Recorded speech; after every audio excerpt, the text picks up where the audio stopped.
Business Strategy and HRD course. I hope you were able to go through some of the reading materials that was given to you, and there were a number of very good articles regarding business strategy. And if you have been able to go through it, it will be very interesting. But anyway, we are meeting after a gap of about 15 days. So let me just spend a few minutes on the recap of what we have done so far in the business strategy domain. So uh, first, it is of course very important for people who are working in any business organization to to really understand the business strategy and what it means and how the business is being carried on by your company. So it is important for every executive, irrespective of what functions they are in, you know, and because they can become much more effective if they understand the business strategy of the company. So this is what we discussed about the studied think, and we identified that there are three key questions whenever we do some study. The questions are, where do we want to go? And that is important because we should know our destination. And in case of business context, uh, it is important for a company to understand the vision, mission, and the uh, objectives of the company, purpose of the company, and then what are the various objectives for the short-term duration. And so where do you want to go is really important, and it becomes a very powerful force. The vision becomes very powerful force in case it is shared by everybody in the company. So if every employee starts dreaming the same dream, and they get aligned themselves to the vision of the company, then it becomes very powerful one. So that is the first question which we answered, that where do we want to go, and we identify that it's important the vision, mission, and the objectives are clearly understood by everybody. The next question was, where are we now? Of course, in this process, we also discussed the the next the business strategic planning model, and we discussed about the vision mission, and then we looked at what is the second question, where are we now. And where are we now uh, can be broken down to two aspects. One is external analysis, and the second is the internal analysis. External analysis is something where it's any environment outside the company is the external analysis, and the internal analysis is within the company. So these two questions, these two analysis will answer the second question, where are we now. And it gives us the idea of whether opportunities and threats, and also internal analysis gives idea of strengths and weaknesses. And then we work out the appropriate business strategy for the company. And this is what we are going to discuss today. And of course, ultimately, implementation is important, and that is what we are going to do. But in today's session, we are going to discuss about the business strategy. So when we analyze the external environment, we know that the organization is doesn't work in isolation. It works. It is embedded in the big external environment. That's right. And the external environment, we have also looked at three layers which are embedding the business organization. The outermost is the macro environment, and macro environment is everything whatever is there in the um, general environment, like political environment. And we broken down into three. All this macro environment, of course, has a lot of pressure forces, or it influences the industry environment, and industry environment in turn impacts us. You know? So it is important for any executive who is studying the business strategy should uh, should also understand what are the factors in the macro environment which are impacting the company. And there could be a number of, and we looked at six sub environment, uh, and the acronym was PESTEL. It is a very important tool for studying the macro environment. P stands for political and economical, social, technological, environmental, and legal. So there are six of these sub environments, so to say, and they keep impacting. And as you know, that external environment is changing very fast and changing continuously. So we have to continuously monitor what changes are occurring in these six sub environments, and then what is the impact of those environmental factors which on our business. Hmm. Thankfully, I think for each company, all six of them may not be practical. Okay, so what does that? For example, the banking sector, the climate change and all that may not be all that critical compared to the economic environment in the country. So you must identify out of these six pestle and sub environments, which ones are the are critical for my company, and keep monitoring the same. Keep monitoring it very carefully. So that is the external environment, which we then we come to the second layer, which is the industry environment.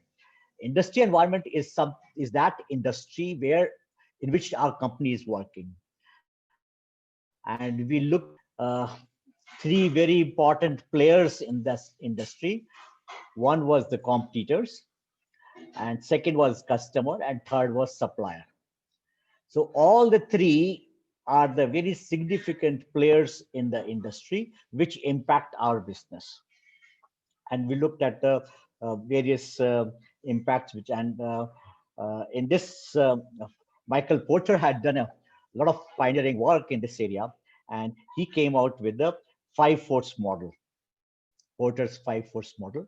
And this is something which, and he identified that within an industry, all these three players put a lot of pressure on the company. So he identified five forces which are exerted by these three players, and these forces can really these forces. Supplier, for example, supplier has certain bargaining power, and if that bargaining power of supplier is very strong, it will reduce your profitability. Okay. Similarly, buyers have a lot of bargaining power. They will have power on the, they will put pressure on you to reduce the price, for example. They will reduce the pressure on you to increase the quality or services, for example. And all this bargaining power, if it's very strong, your ability to make profits will be limited. So these supplier and buyer have a lot of power. Then there is a rivalry among the existing players, existing people, existing competitors, and that rivalry also reduces your, because each competitor is trying to maximize its market share. So when it's maximized market share, it does a lot of things which will impact your business. So that was in fact, a number of industries, rivalry among existing players is probably the strongest force out of these five.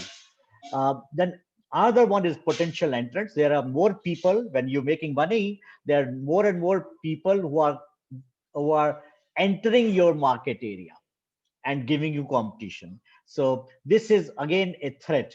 If more and more people are trying to come, then it is a big threat.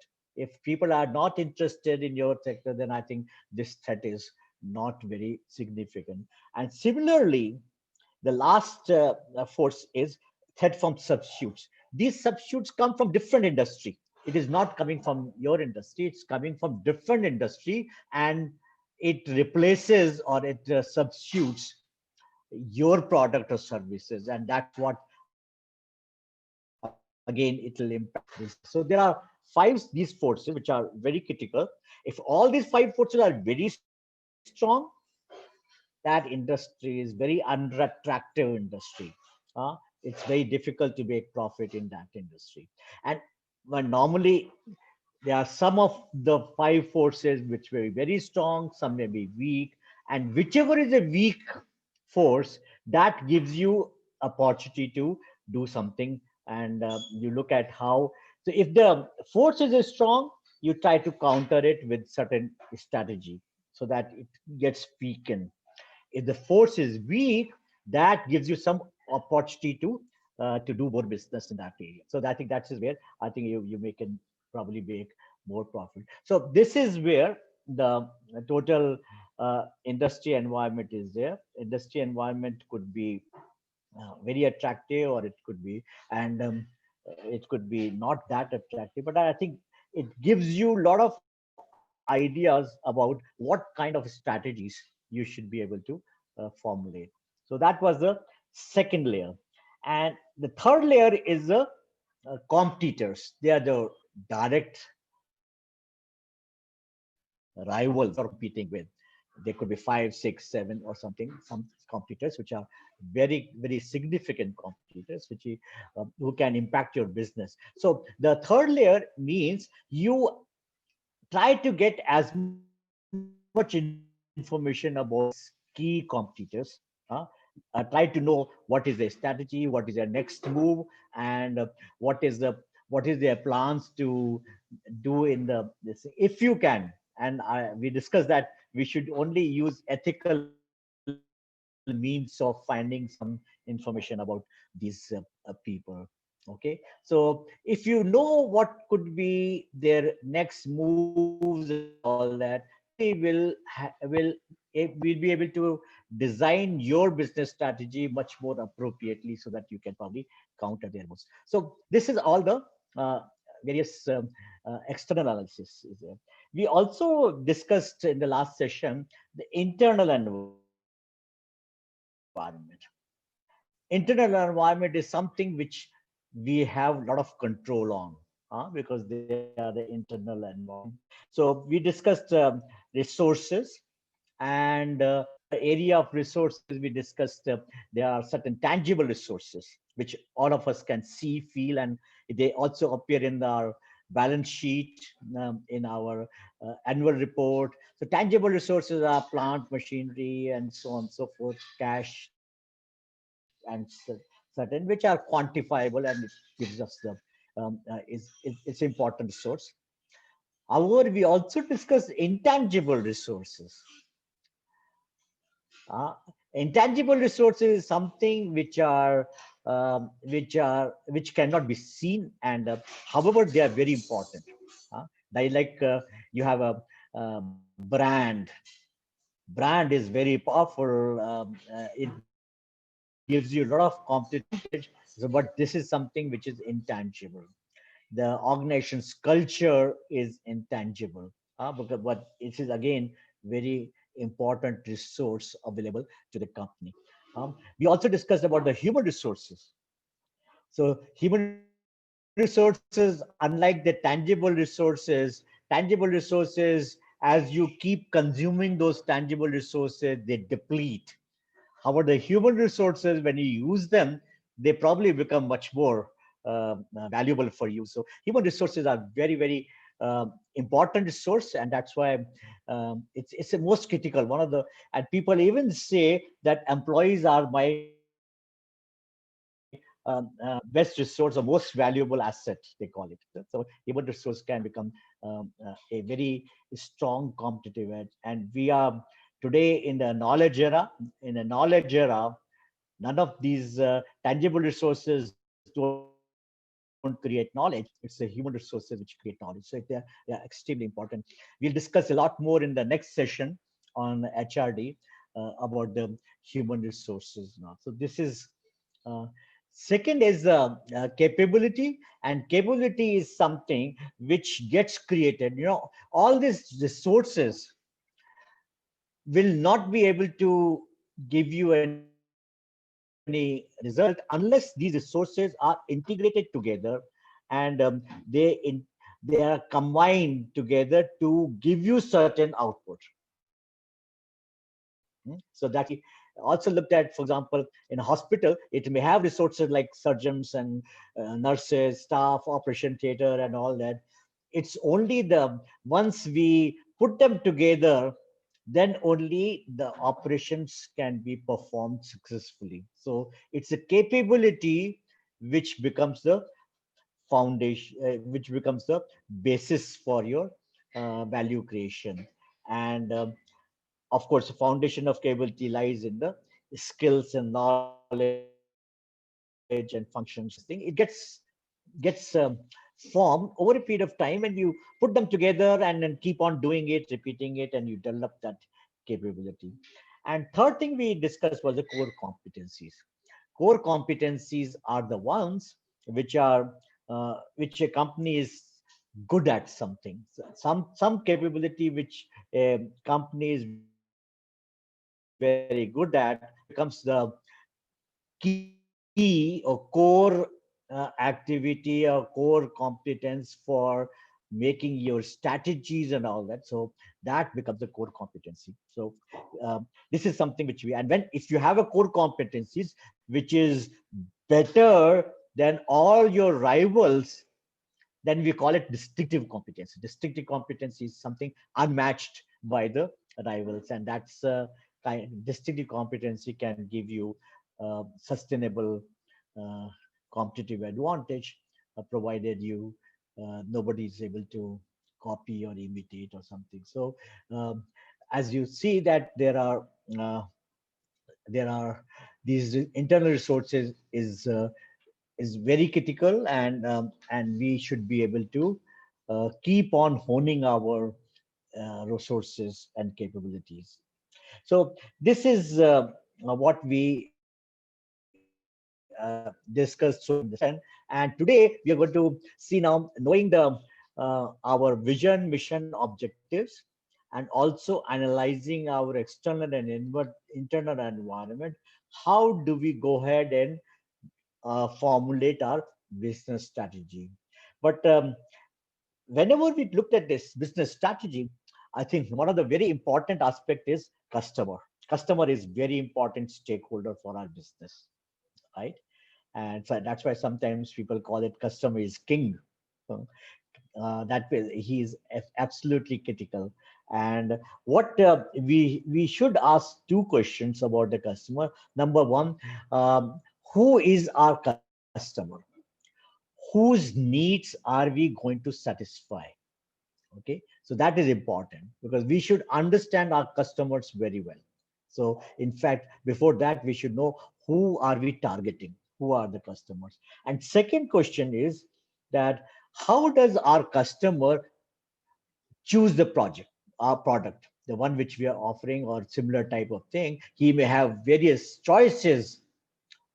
He may choose our product, he may choose our rival's product, but how does he choose?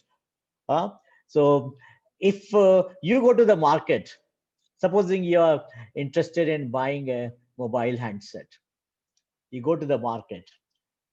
How do you choose the mobile handset for yourself? Any question? Any responses on that? How do you choose your product as a customer?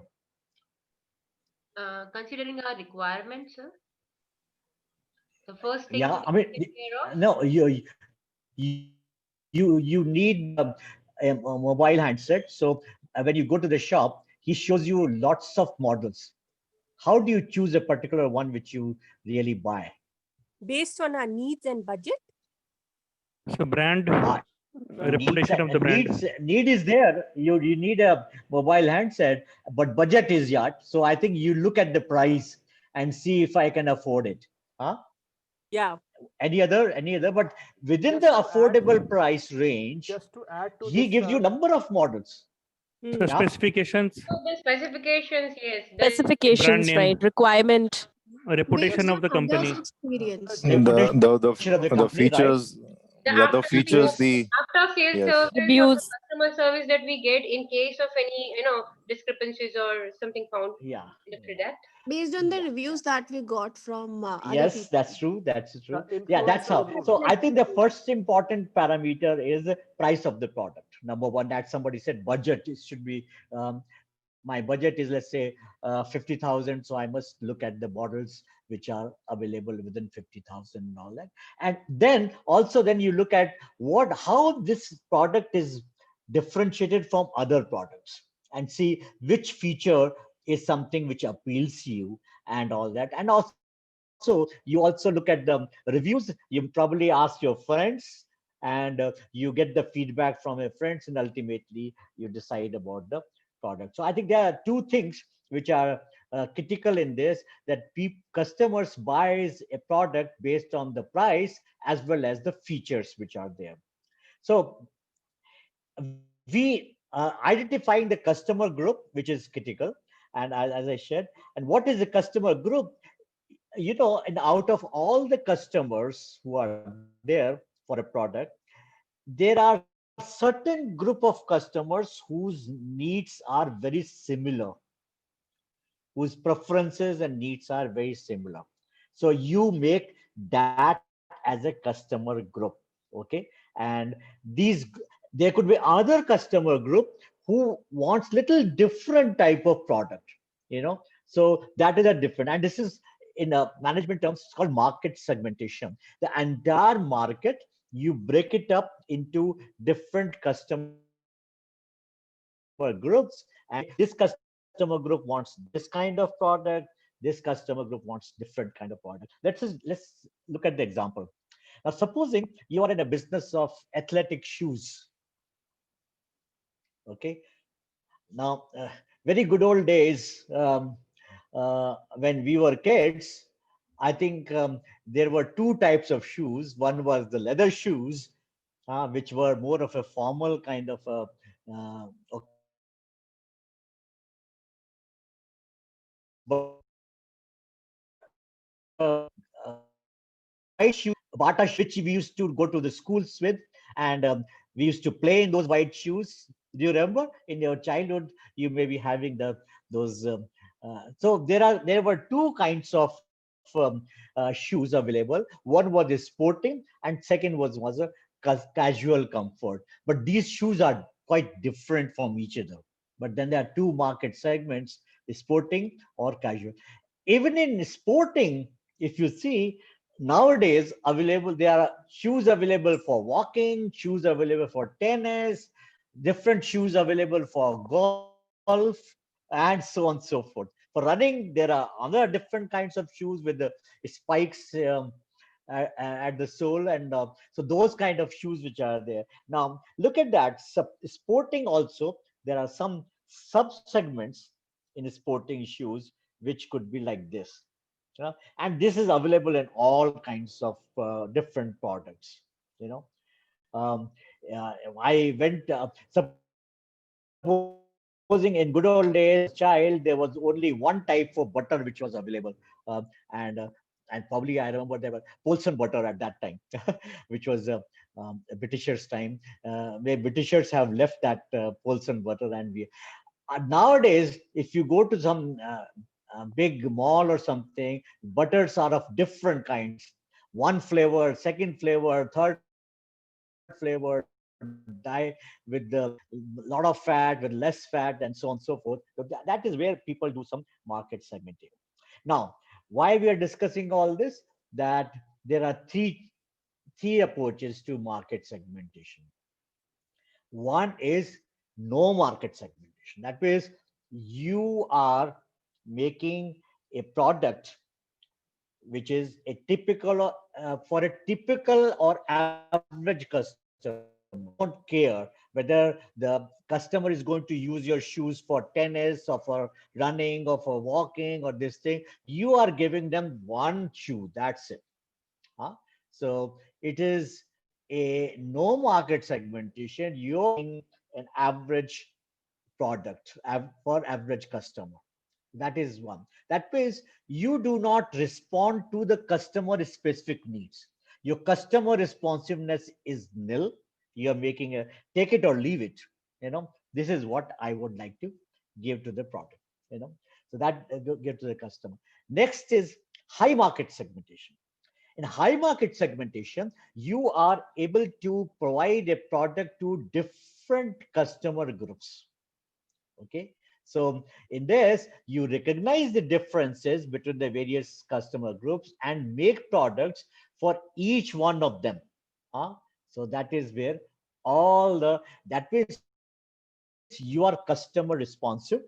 You identify, recognize the specific need of customers in that particular group and say, okay, I have a product for you, which is this. Okay. This is the second. And third is focus market segmentation.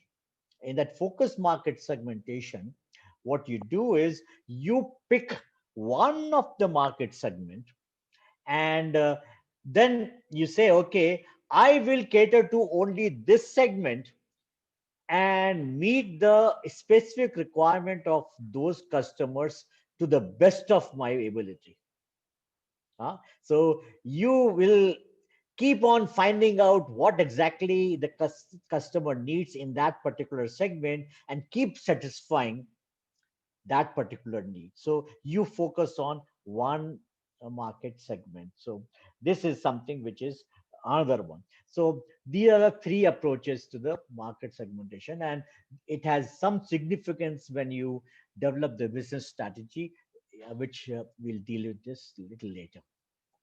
Another concept there, which is again important for understanding our business strategy and developing our business strategy, that is uh, the customer. There are three factors for profiting. One is that we understand that very well, which is cost. A company spends some money in creating a product or providing a service, which is called cost. Every company has certain costs of providing uh, any product or in. Second is price, which again you know very well. That price is that component of the three factors which you charge the customer. But then there's third one, which you may not be quite aware of, which is a value that customer places on the company's products. It reflects the utility that customer gets from owning the product, the kind of happiness a customer gets by consuming that product or owning that product. That happiness, that satisfaction, he places certain value uh, to the product, and that is what. And mind you, price and value are not the same thing. You may spend some money, but you may be able to get much higher value than the price. We'll discuss about this. Value is something very. It is not easily determinable, but you, in your minds, you place certain value for any item which you this thing. Let's understand this very little differently. In this slide, there are three things which I am showing. C is the cost, which is the first white block. Then P is the price. This is price minus cost is what? What is the price minus cost? His value, sir. Revenue. Profit. Value. Profit, exactly. So if your cost of a product, if as a company cost of product is 10 rupees and you are selling it for 12 rupees, 12 rupees is the price, 2 rupees your profit, right? So C is cost, P is, but there is another thing called value, which is satisfaction which you get. Now let us see. If supposing it is raining and you are in the midst of the market, you did not bring your umbrella, okay?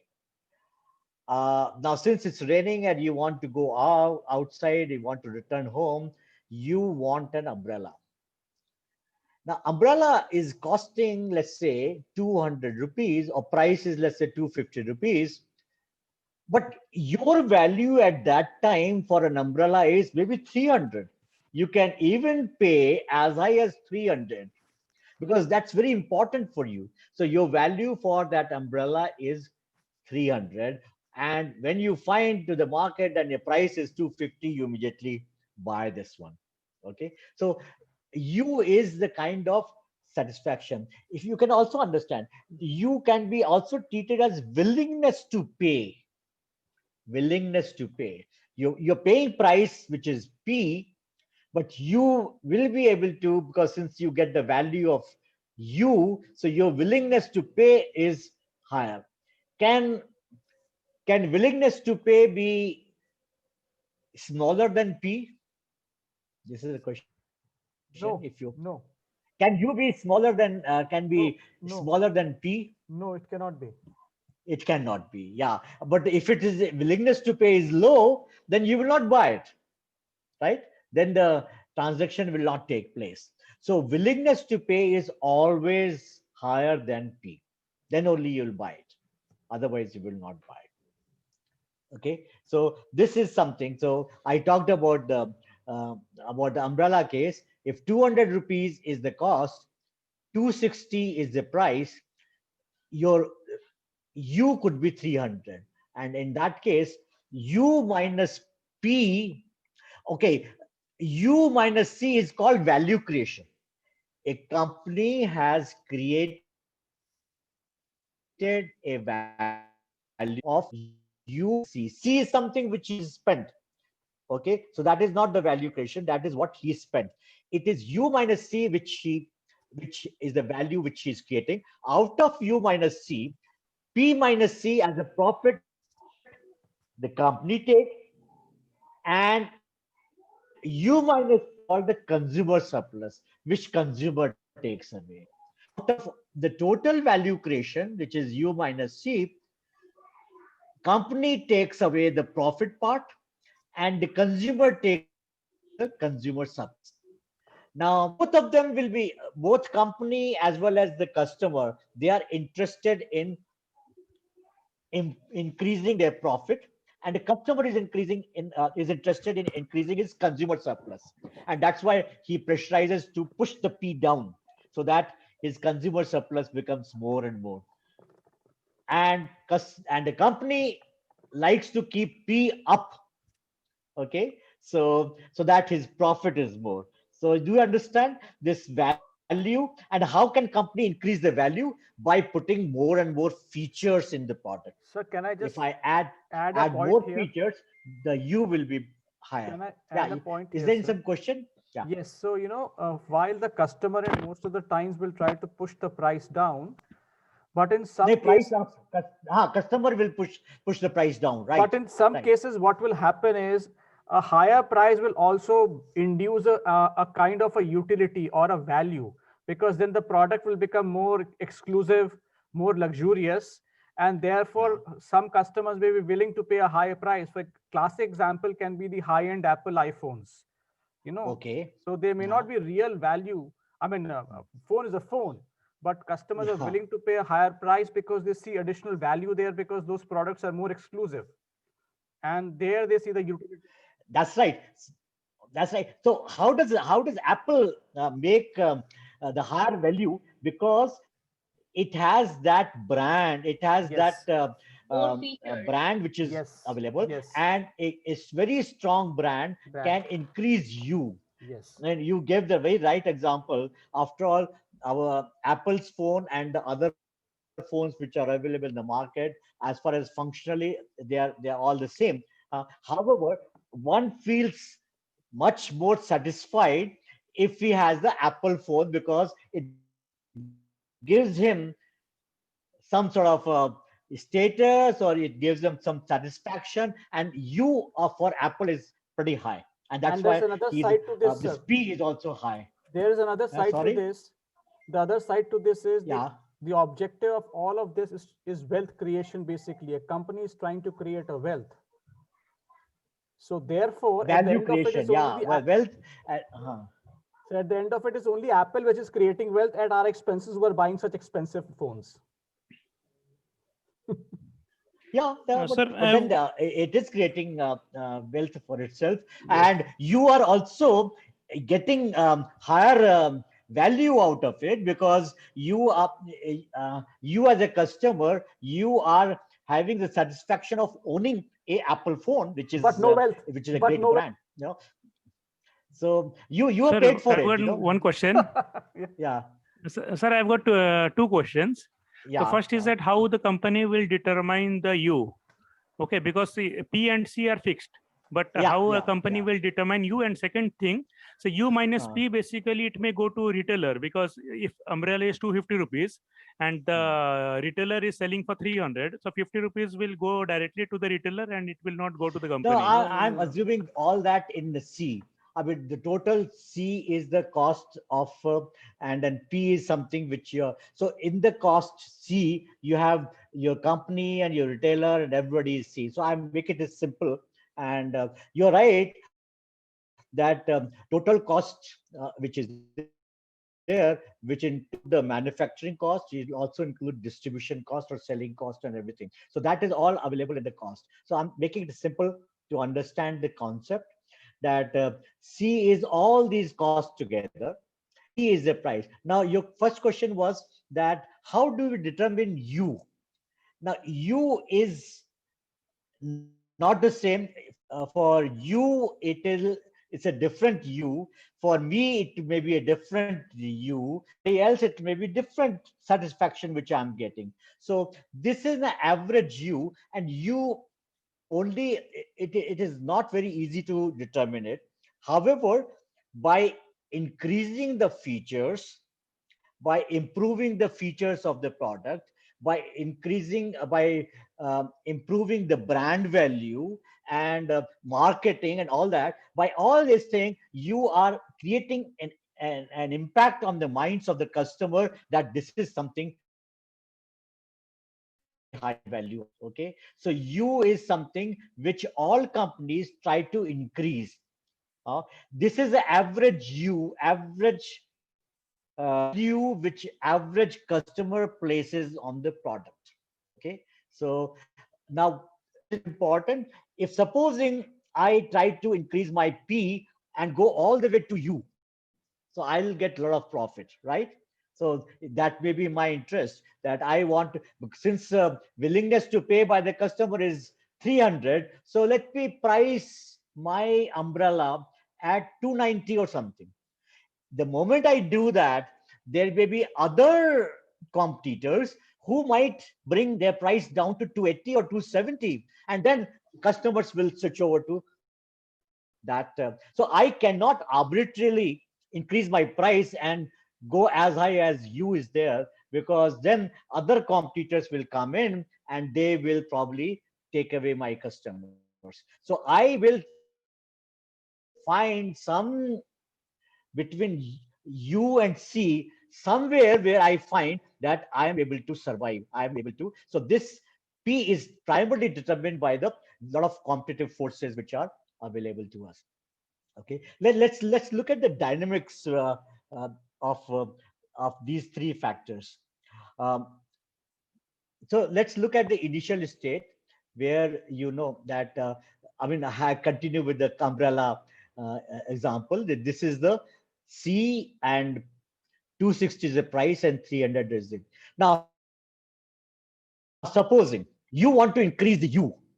Okay, so what you do is you make a colorful umbrella, not the black umbrella.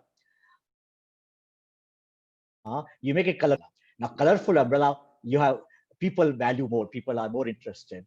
So but for making this colorful umbrella, your C cost has gone up slightly because you put a number of colors, different cloths and stitch them together, so your cost has gone up. Now but at the same time you can demand little higher price because it is a colorful umbrella compared to. So let's assume that your cost has gone up by 10 rupees to 10, but you are charging now 280. So your profit margin has increased by by 10 rupees, because you spent only 10 rupees for bringing that feature, but you are charging the customer 20 rupees more. So your profit has increased. So out of the value had gone up 330. So you have been able um, to get higher profit. So that's what people do.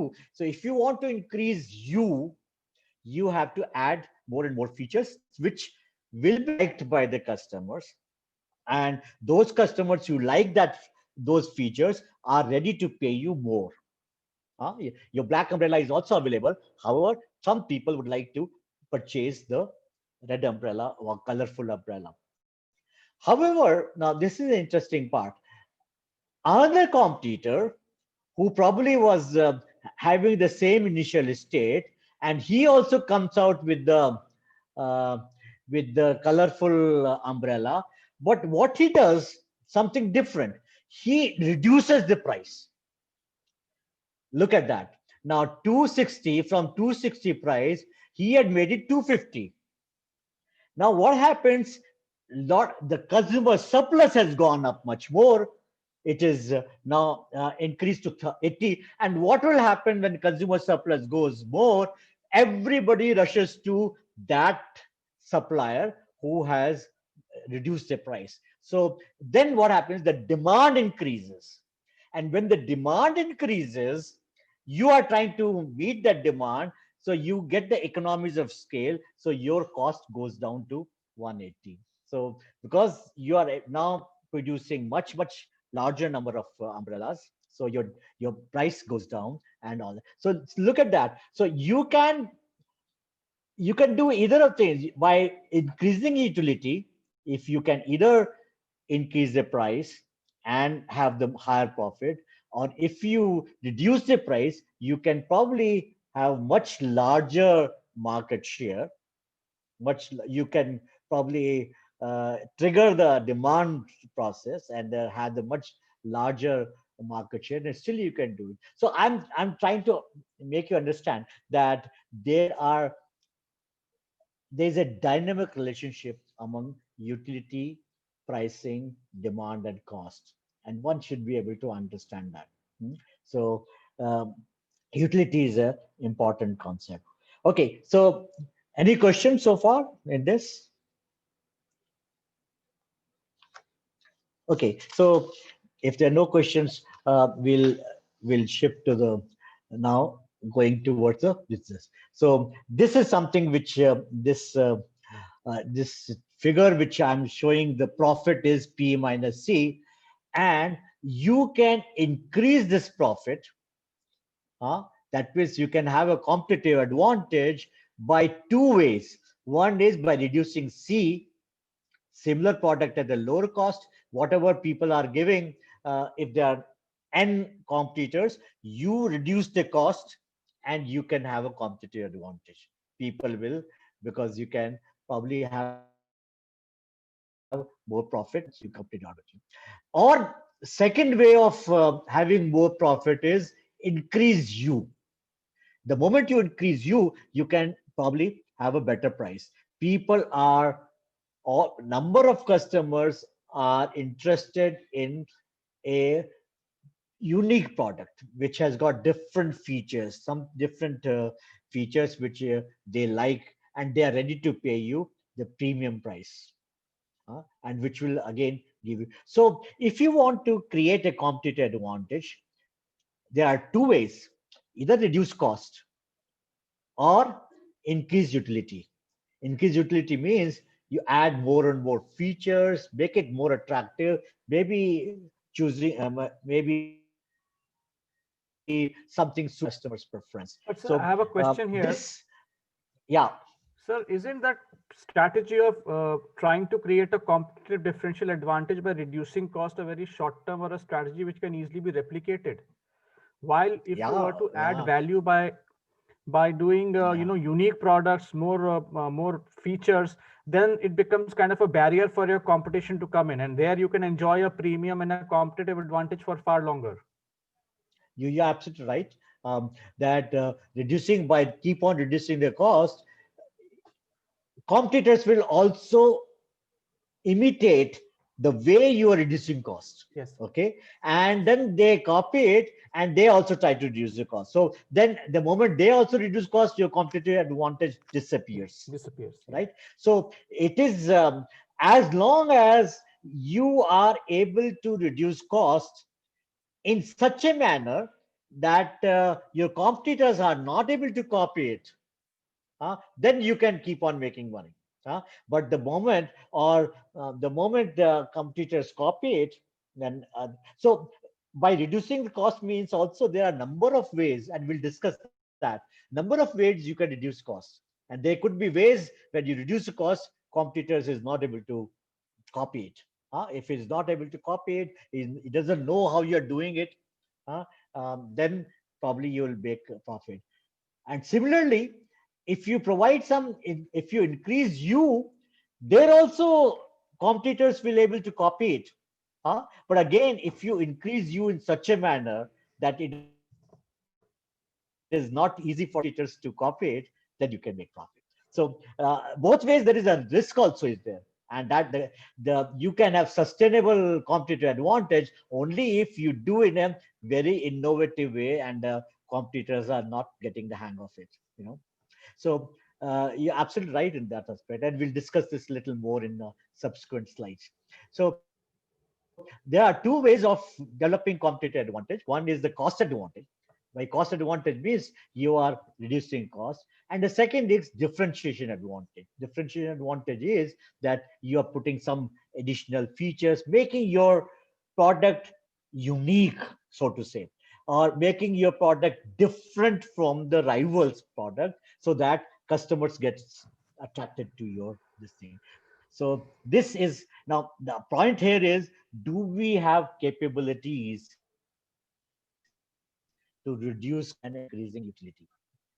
Can we do that? And this is where your your program which you are doing, diploma in training and development, this is where your major focus is going to be there, to introduce those capabilities in the company which can reduce cost or which can do much better in this thing. So we'll come to that in the subsequent session, this thing. So uh, Michael, therefore, with this background, he came out with a generic business strategy. What do I understand? What do I mean by generic business strategies? That these strategies are applicable to all industries. They are applicable to manufacturing companies. They're also applicable to service companies. They're available to big companies. They're applicable to smaller companies. So generic business strategy means they are common business strategies. And the strategies are very simple because you have now background. One is overall cost leadership. Overall cost leadership means if in the marketplace you are a company which produces the lowest cost, which produces the product at the lowest cost, you are the cost leader. And your cost leader, that is your business strategy, and you are going to have a competitive advantage. That's number one. So that means reduce C, which is and cost leader has got the lowest C out of all the competitors. Second strategy is differentiation strategy. Differentiation strategy means very high U. So you are able to put in those features, unique features, that the customer is ready to pay you the premium price. So this is a differentiation strategy. So you are a differentiator in the marketplace. You are the differentiator. Apple is a differentiator in the mobile business. That's all. So this is differentiator. So, but third strategy is, I mean, these two strategies are applicable for the total market. remember we talked about the market segmentation. This is a total market with no market segmentation. Then both these strategies can be applied to this. So you are within the entire market. Let's suppose you uh, take a example of cars, for example. So you produce, and the Ford in good old days, Ford, when it came out with the car, it was manufacturing black cars. It used to be called T model or something.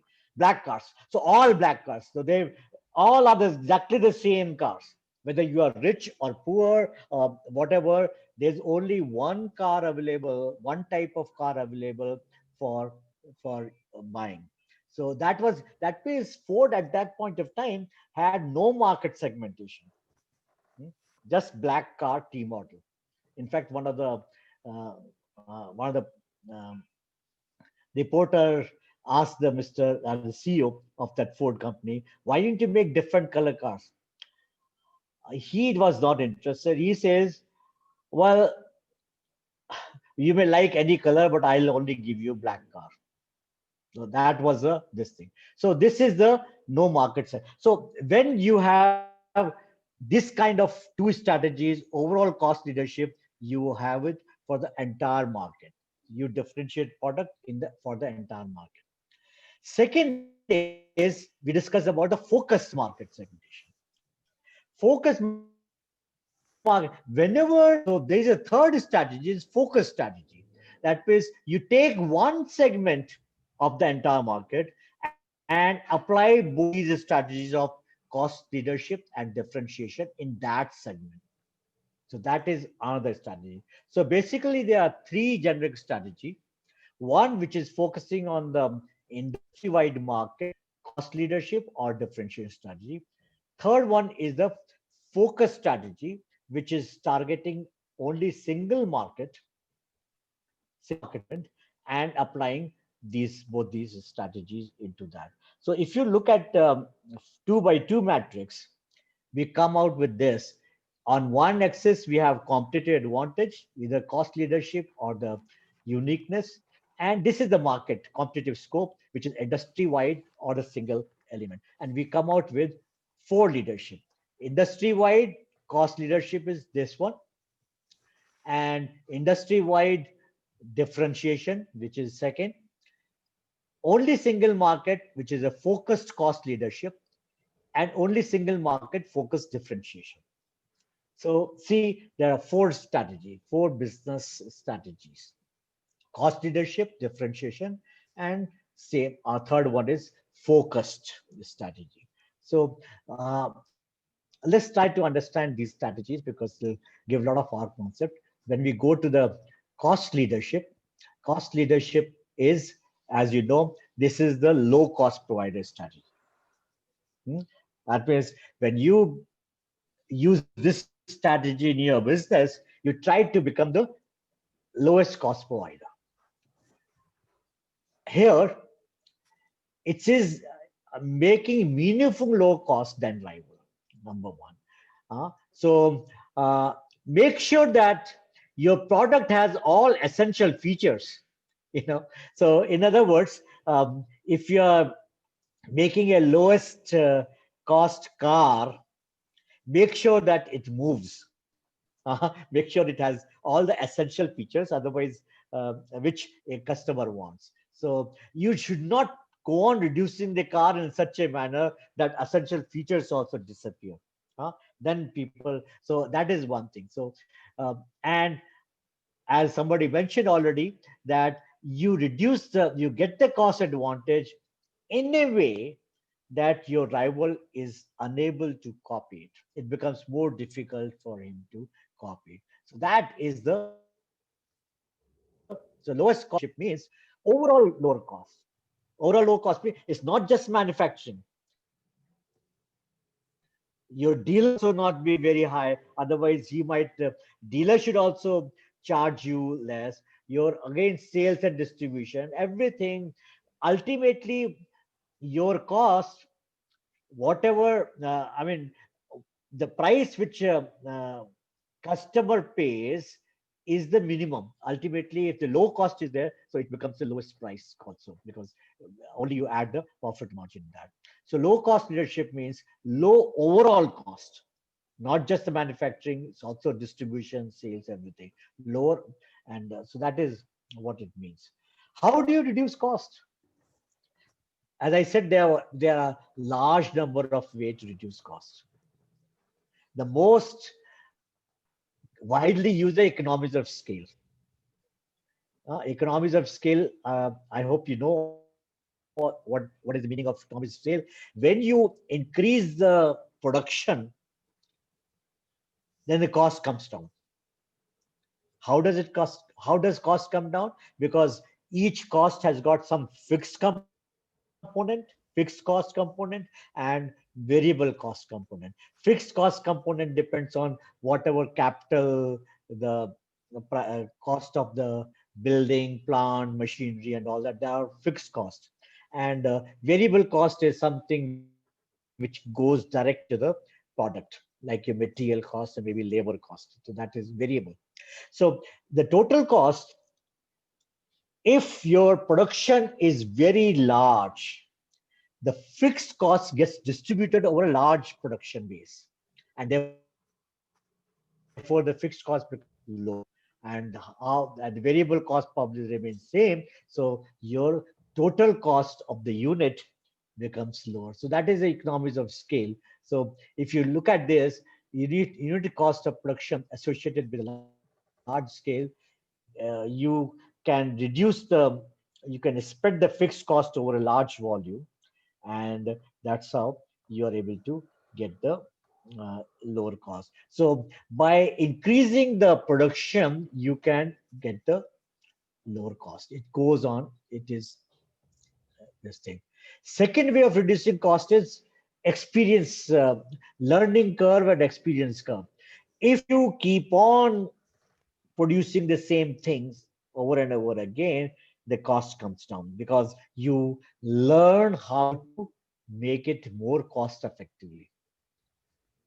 So there is a law of experience that unit cost of value added for a standard product declines by 20 to 30% each time the cumulative output doubles. So if you're producing something and let's say cost is X rupees, or let's say 100 rupees, if you double your total cumulative output, the unit cost will become 80 rupees. If you further double the output, that means if your output was X and then double 2X, if you further double it and make it 4X, it will become 60 rupees. What happens is every time you double your cumulative output, the per unit cost goes down by 20 to 30%. This is, of course, this is some surveys, some examples are there.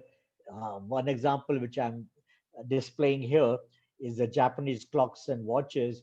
In that 60s, decade of 60s,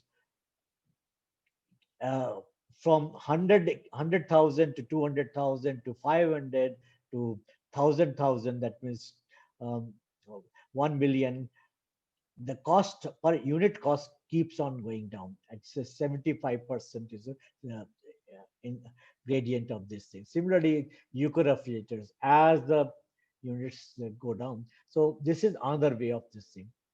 You can reduce the cost a number of ways. Sometimes, well, the key lies in your scrutinizing each and every cost which you are employing in your production process, and identify the costs associated with each activity and see, can you reduce it? So like you can use direct to end user sales, and Dell has very successfully done that. Like most computer companies, they have they produce computers, then they give it to the selling agents, and selling agents takes his margin and further gives it to the consumer. So what Dell did, they said, okay, why should we have selling agents in between? We will directly sell it to the customer. and all the margin which was of the selling agent, they distributed between themselves and the customer. The customer finally, because this was possible because of the technology, so they will directly take the order from the customer and directly dispatch it to the customer. So that's why Dell computers turned out to be cheaper for customer, and they were more profitable. So you can do number of things. You can remove the selling agent provided you're able to manage it. Number of ways. Outsourcing some of the activities which involve a considerable amount of cost. If you can outsource to somebody else who can do it cheaper than you doing it yourself. So number of times you outsource certain activities and save costs. A lot of people are employing this particular technique and reducing the cost of this thing. And I think number of companies which used to employ drivers, now they are no longer employing drivers, because drivers probably as part of the employees, their cost goes on increasing.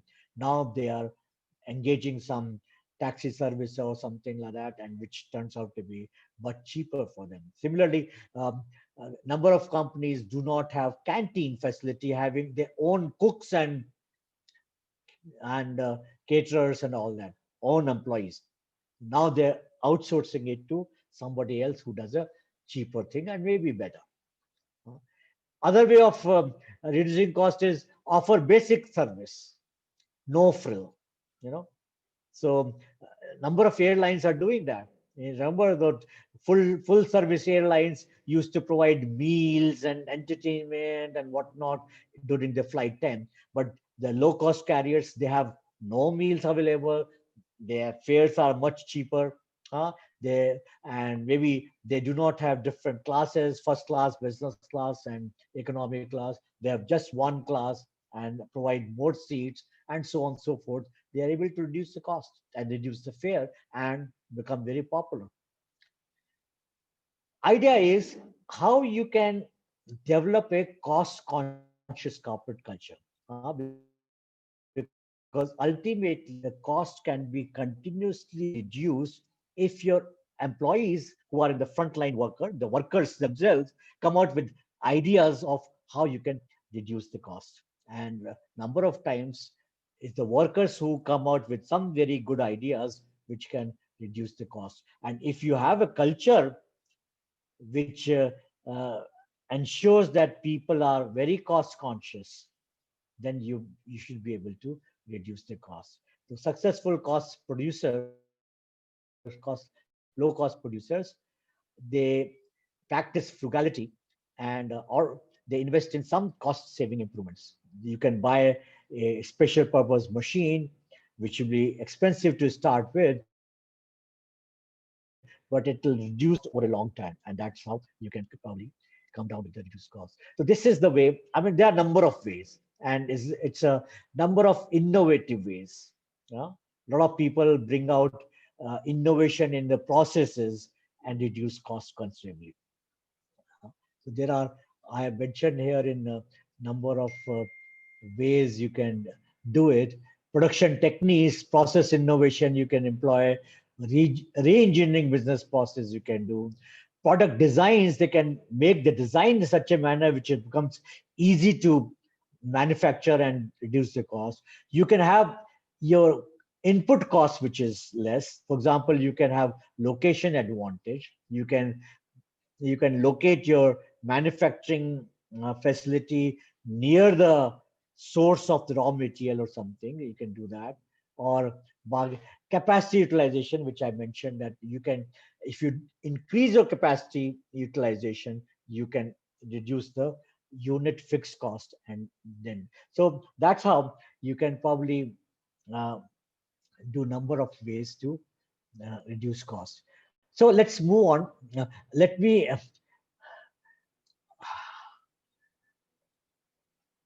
have a quiz. Just read this small caselet and let me know your answer. A major manufacturer of children's toys believes its main competitive advantage lies in continuing development of innovative toys and games. the company is facing increasing competition on price. It is strongly considering outsourcing some major processes, functions. Now, which is the function which it should never outsource out of these four? R&D. R&D. Why? Why? We are absolutely right, but give the reasons. Because that is where innovation will come from. And Yeah, it yeah, main yeah, competitive advantage. yeah. So it's a competitive advantage lies in innovation, innovative toys and all that. So it can outsource any of these, any function, but not outsourcing the. Okay, good. That's very nice. Let's go on to the differentiation strategy. Okay, differentiation strategy is the objective of the differentiation strategy is to incorporate unique features which customers like it, and they are of value. They increase the value in the minds of the consumer, and they are willing to pay a premium price. That is a major objective. How do we achieve this? We find ways to differentiate to create values which is not easily matched or cheaply copied by rivals. Again, coming back to the same issue somebody raised, that any strategy which gets copied, then it does not remain as a competitive advantage. So you must be able to differentiate your product in such a manner that others are not able to provide that feature. You may have and then not spending more to achieve differentiation. When you're creating the new feature, you do not spend more than the premium price you can charge. If you're spending 20 rupees in providing that feature and you can only charge, or let's say customer is only able to give you 10 rupees extra, then it's not worth it, right? Because so you should be able to do it, spend less in the achieving that differentiation and charge more price. So that is another one.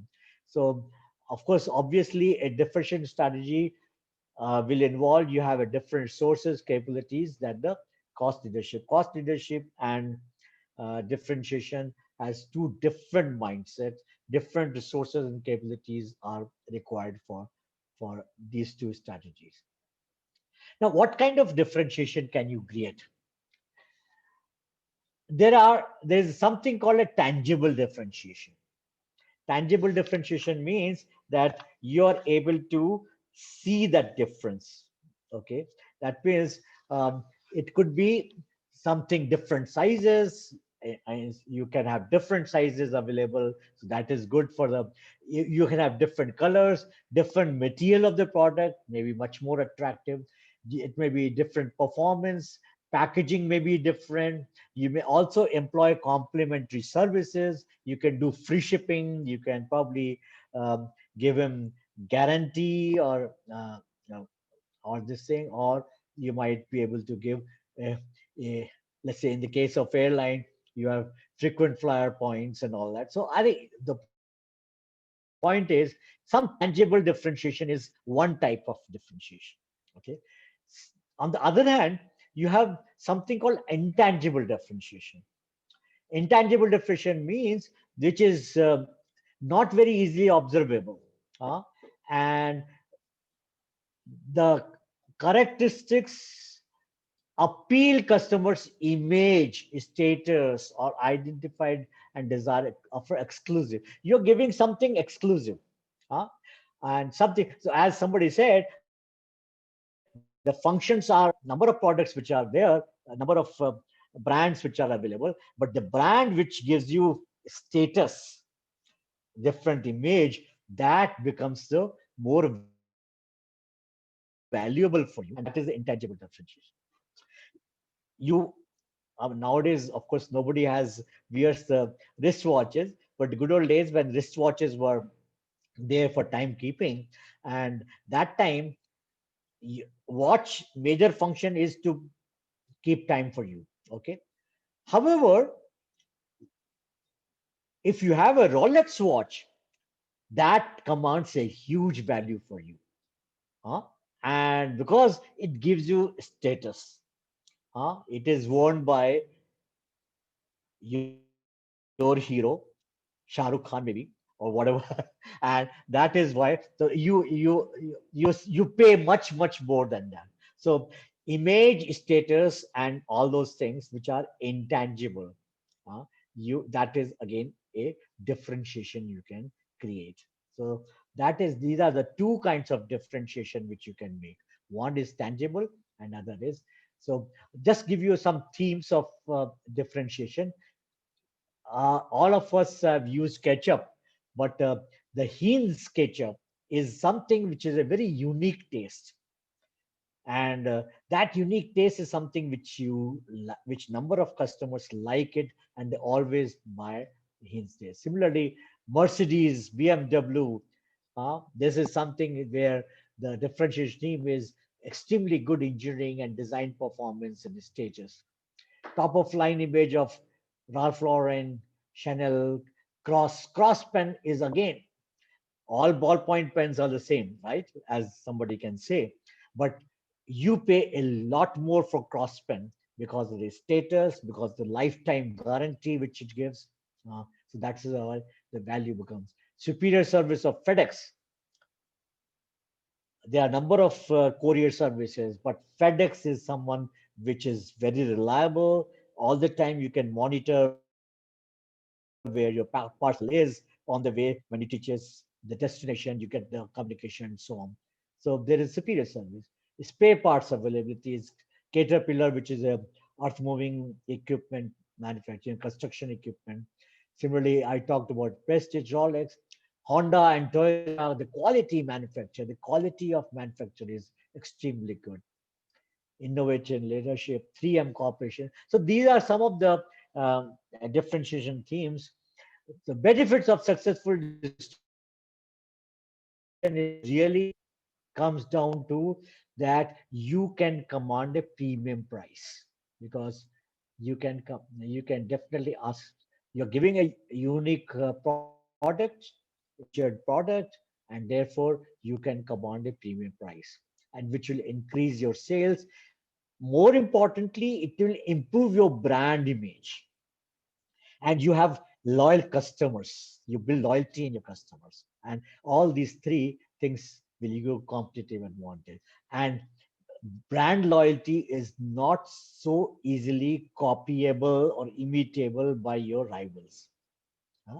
And that's why somebody was right in saying that differentiation provides you a much better competitor. Now, which is a better strategy? You must be wondering that. We have discussed cost leadership, we have discussed differentiation strategy. Which is better? Can somebody say which is better?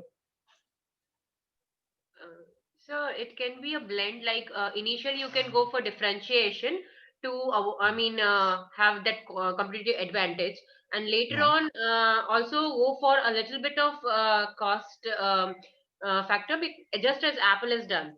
Like initially, they went for that competitive advantage, and Yeah. the market really took up. But then there were a lot of competition later on, and so they did think about lowering down the prices to an extent. Mm. I mean, bringing about a blend of both also. I mean, they do have premium products, but they now also have, those type of products which are having lower costs, or, they have similar costs. Cost similar to other products in the market. Sir, Okay, as With long so low as the specifications, but you're still. right. as long as Most the people try to do both. Some move from low cost to differentiation, and some from differentiation they start looking at the cost when the So as long competition as the company reach. will be able to create utility in the mind of the customer, a differentiation will always be a better strategy. And as your Yeah. product becomes from a specialized product to a generic product, the strategy will have to move from a differentiation to a low cost strategy. Yeah. Example is a So mobile phone. yeah. So what happens is, once you have a unique product, you have differentiation strategy, and then you gain a lot of market share. Correct. But when you're getting a lot of market share, there are other competitors also coming in. They are giving you more and more competition. The moment the more competition comes in, you start lowering the price in order to deal with. So but low cost strategy works best when price competition is vigorous. So whenever there is a vigorous price competition, the low costs start working better because price competition there, and you try to gain more market share by lowering the price. So whenever the price competition is vigorous, you have to move towards a local. And whenever the product is a standard product and it's available for many suppliers, the low costs provider always wins. So for example, if the standard product is there, if there are, let's say, pencils, for example, common pencils which we use, and standard product, let's say sugar, let's say salt, or let's say anything which is a standard commodities, the standard commodity, what is there, where the low cost provider wins, because people are not looking for something special. They are satisfied with a standard product. Okay, so standard product ke liye low cost strategy works best. A low cost provider is best to win over price sensitive buyers. Differentiation strategy works best when there are many ways to differentiate products that have value or that can please customers. If there are large ways you can provide the different features, then differentiation starts becoming easy. So if buyer needs are, and users are diverse and they prefer something different and all that, and that's why. So for example, let me give example. Cars are there. Cars, there are number of ways you can differentiate your car by having a much better design, or let's say providing a lot of comfort, making it longer cars, smaller cars, making it a lot of capacity inside. There are large ways you can design the car and all that. So here differentiation strategy works best. Or let's say restaurants, for example. Restaurant, you can have interior of restaurant in very different ways, Rajasthani type, or let's say, or even the menu could be South Indian cuisine or North Indian cuisine and all that. So there are a large number of ways you can provide different features to attract customers in your this thing. So their differentiation strategy works best. So normally differentiation strategy offers a more secure basis for competitive advantage than lower cost. We discussed that earlier. Because vulnerable, differentiation advantage is more sustainable. Okay, let me have a quiz. Read the question. The use of differentiation strategy would be expected to be least effective in which of the following? Commodity. Commodity goods. Commodity goods, right? Well, it's a standard one. So there's hardly any differentiation. People do try to bring differentiation in the standard. For example, I mentioned to you now, cheese, which is a commodity, cheese. You have now different flavors of cheese and all that. So that is how people try to differentiate again. But then here,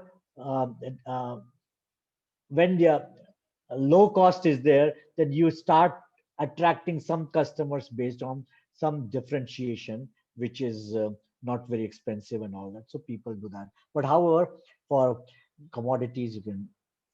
Another question, what is your opinion? A low cost provider strategy can defeat a differentiation strategies when buyers are satisfied with a basic product and don't think extra attributes are worth a higher price. True. True. It's true. True, absolutely. Yeah. So anytime if your extra attributes, customer does not value that. If customer does not value the extra attribute, please do not give that attribute because you're unnecessarily spending more money. Low cost provider will always win in this kind of a thing. Okay, so let's quickly go to the next strategy, which is a focused cost leadership or focus strategy. Now, focus strategy, as I talked to you earlier, this is that you concentrate on a narrow segment, a particular group of customers that could be in a specific a geographical market or in any specific one. You can probably have your business only for children. A friend of mine was uh, was in the apparel business, and she focused her all the clothing, all the apparels which were she making was for the children, frocks and so on and so forth. So that is, or you can have focus your market segment as adults. Yeah? You can have, there is a big store which is for office wear. Yeah? Or you can probably have your products only catering to the older people, senior citizens and all that. So by focusing a niche market, you are able to meet the customers' preferences, requirement, demands much better than the industry-wide low-cost provider or differentiator, because you can focus on that customer. And do that. So this is where the key to success here is that you choose a market niche. वही भोसड़ी डाल रहा है यार। अभी तूने पहले opening के लिए देखा था Hello, वो can you please mute your क्या मारूं उनको okay. So key to success is that you choose the market niche in such a manner that you have capability of meeting the requirement. कितने And चाहिए sir score there's क्या a हुआ lot है of- कोई तो बता sir may I request that people should mute their mics and not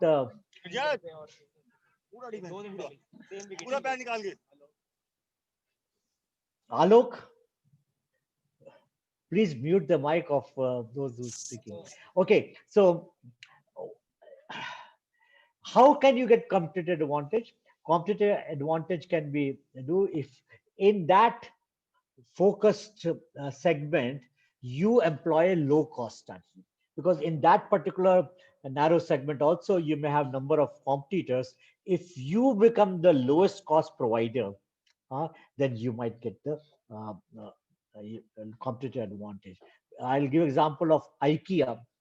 I think number of you, I mean, I think you may know about IKEA. IKEA is a company which is in the furniture business, and it targets the segment of customer which is young graduates who are just going to join their first job and all that, and the young purchaser of who want to have a house and then want to equip with furniture. So they do not have too much money to spend on furniture.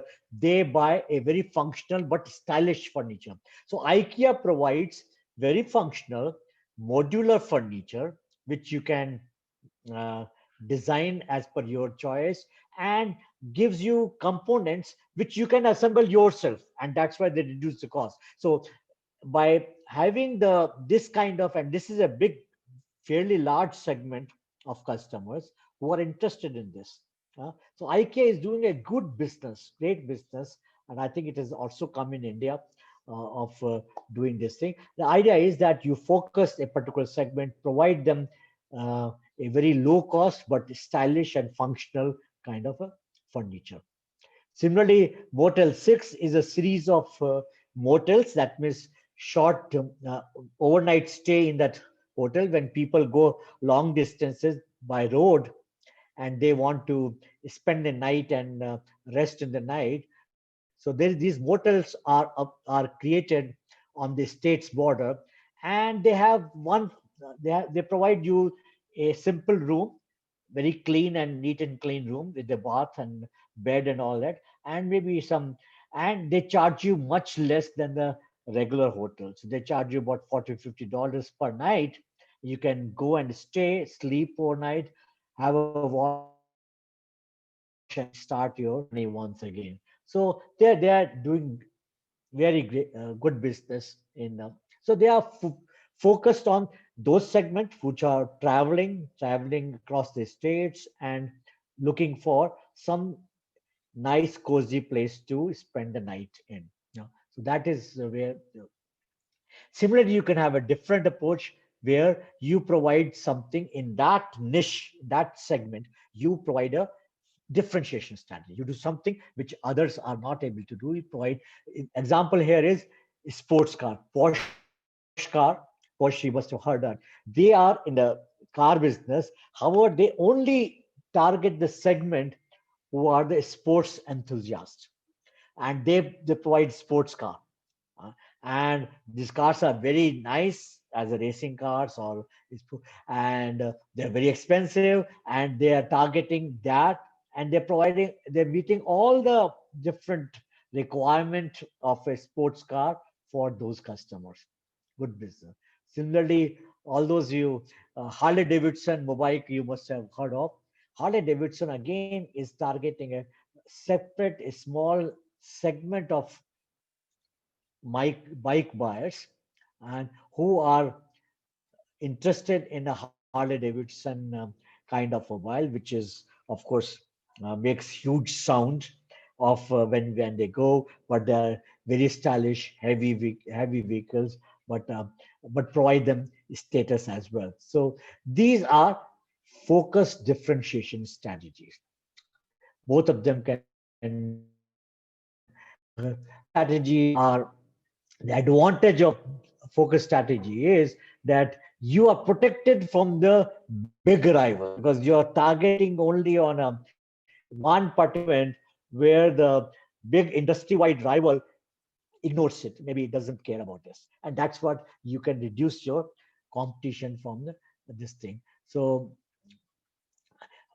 second thing is when you have a segment to focus on, you are able to take care of your customers much better, and you can make a loyal customers because they cannot get the things which you can provide from other rivals. So you can increase and so there's a less threat of the new entrants because customers are loyal to you, and but there are certain disadvantages as well because since it's a low volume, your segment is small, you're low volume, so your costs are higher. You're not able to get the quantity discount from the suppliers who the industry-wide competitor is able to get it. So your cost is slightly this thing. Number of times this segment people, focus strategy people, they get competition because they make so much money. Then the industry-wide competitors also tries to get into that segment. So in the airlines business, for example, there were full-fledged airlines like Air India and United and Jet Airways, or number of big companies and all that, they do business. But somebody focused, they came out with the idea of low-cost carrier. Low-cost carriers only targeting the segment who wanted to go just economy class and without any frills. But then that segment became so popular and they started making so much money, then full service airlines also started going to this particular segment also. So I think this may be other things which can happen. Another quiz. We are coming towards the end now. Which of the generic competitive strategies do you think the following companies are employing? Titan. Titan is providing low cost or differentiation. Any responses? Low cost. Low cost, sir. No differentiation also. They are Differentiation Yeah. self. Yeah. Titan jewelry is not low cost jewelry, by the way. So, or even Titan watches are also not so low cost. So, but they do a lot of they spend a lot of money in designing good jewelry and this thing. How about Nirma? Nirma, Nirma washing powder. Low Nirma cost. detergent. Low cost.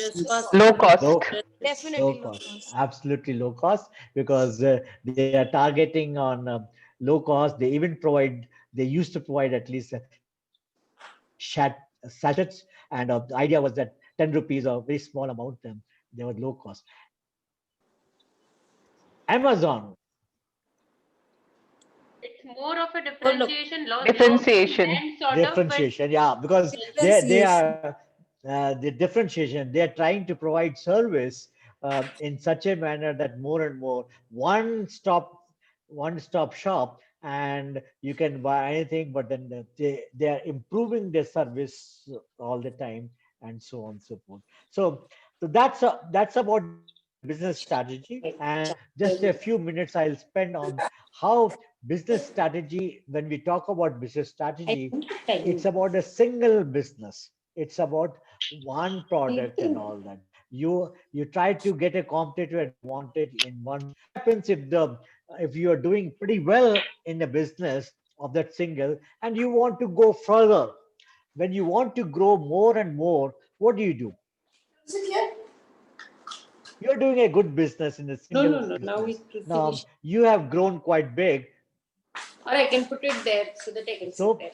when you want to grow further, you expand nationally or internationally, right? So this is a global strategy. So you move from your location to other locations as well. So if you are in North India, you become South, you go to East, West, or something. If you are a national company, you start going to market or European market or the global market ultimately.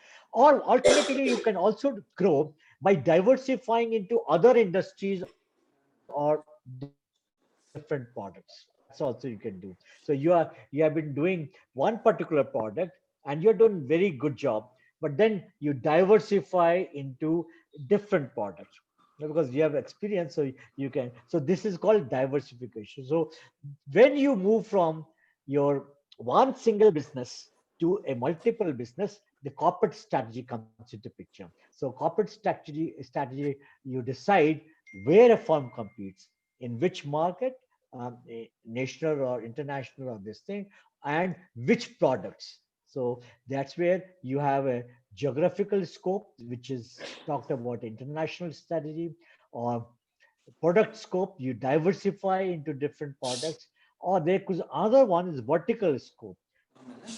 That is a vertical integration strategy. You even move from in the business of your suppliers.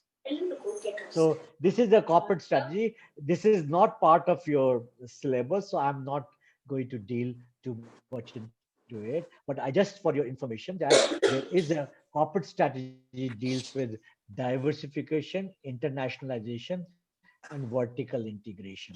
And this method is either you grow yourself or you grow with your strategic, you have strategic alliances with other companies and become partners, or you acquire or merge with a company. So there are different ways, and you can do all these three things together.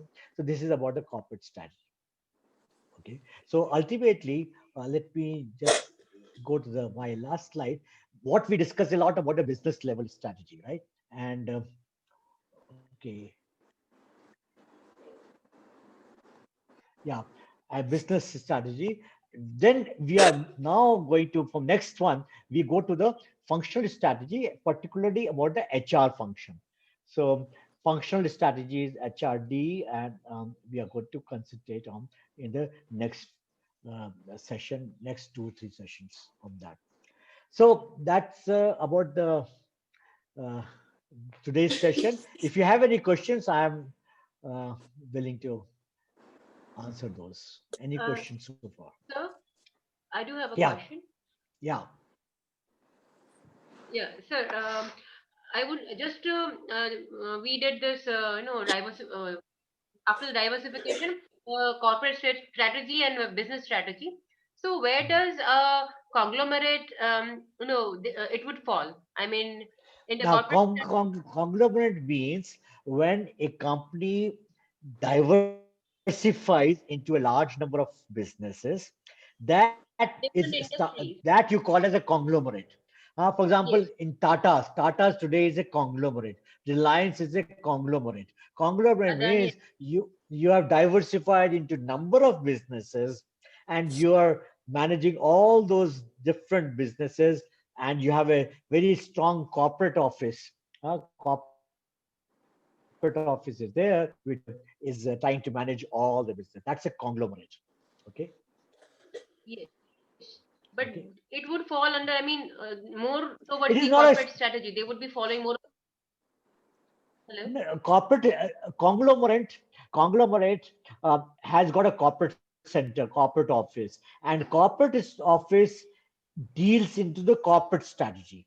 So they do not deal with the each business's strategy, but they only decide for the corporation as to which businesses they should enter, which markets they should be able to go. So they are the people, whether you should go and do business in Vietnam or with Sri Lanka or in Europe. So their corporate, that is a corporate strategy. Corporate strategy decides about which geographical locations they should do business in, what are the different businesses they should get in.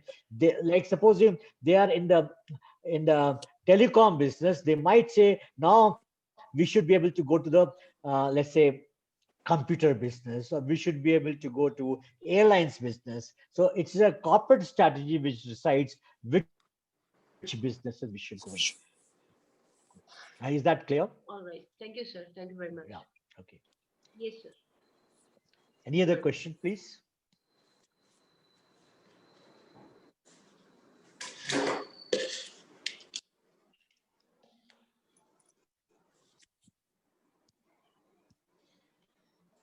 So I think if no other question is there, we can probably close. But next session we are going to talk about the HRD, and where I think you should be able to understand how this HRD strategy emanates from the business strategy, also how it's linked with business, and in that HRD strategy, human resource function totally, and then we'll move down to the training strategy. So that's how we're going to cover in the next 2 or 3 sessions. Okay. Sir, Yeah. by any chance, I mean, this is, Now I can't hear you. yeah, sorry, it got Yeah. a new, yeah. So, sir, this is my first lecture. I just wanted to know whether, I mean, this PPT, do we get shared, PPT in the Google Classroom or something like that? I mean, by any think I think ISTD does share the video, entire video of each session. This is the 3rd session, and I have seen that YouTube has got first 2 sessions already there. Yes, So I think they will share. They will share this session. They are recording it, and they will share it in the YouTube, and then you can get the entire session to you. Again, you want to see the session, you can go through that. Yes, sir. I have gone through other sessions, but then there you have to go through the whole video kind of things.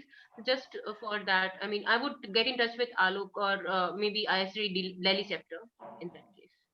Not an issue. Okay. Okay. Sir, just wanted to know yesterday's session, if it is on YouTube, because I was checking, I couldn't get it. Yesterday means you mean the 2nd session. No, Today is the 3rd yesterday's- session. If yesterday. 2nd session, yes, it is very much there. I've seen it. Probably you can also see that. If any problem is there, please do get in touch with